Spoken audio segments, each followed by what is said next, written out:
Wala na. Structure ng Nakita ko. ang gas is from Oy. tatlong gulong. Oh, sasakay pa. Kaba. Consider kung i-imagine nyo, mas mahirap i-maniobra yung apat na gulong. Magpapatawag ng kami ng evaluation, no? Para magkaroon kami ng assessment yung sa mga areas that we need to improve.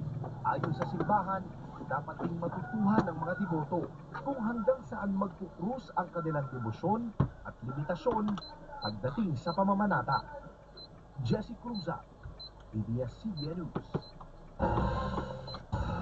Ibinasura ng International Criminal Court ang hiling ng kampo ni dating Pangulong Rodrigo Duterte na baliktarin ang desisyon nito para isapubliko ang komunikasyon sa pagitan ng ICC registry at ng panel na nagsagawa ng medical examination sa dating Pangulo.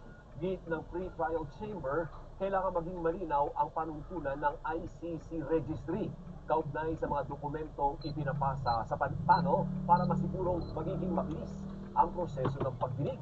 Dagdag ng prosekusyon, hindi nararapat na maging appealable ang mga ganitong desisyon dahil lamang sa hindi ito pumabor sa kanilang kampo.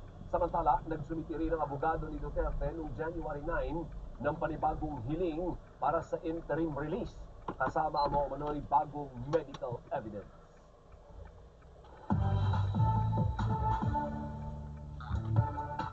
Dismayado si Marites Gutierrez, anak ng yumaong aktres at icon na si Gloria Romero, matapos siyang maging target ng fake news patungkol sa investment platform scam. May panawagan din si Marites para sa nalalapit na death anniversary ng kanyang ina.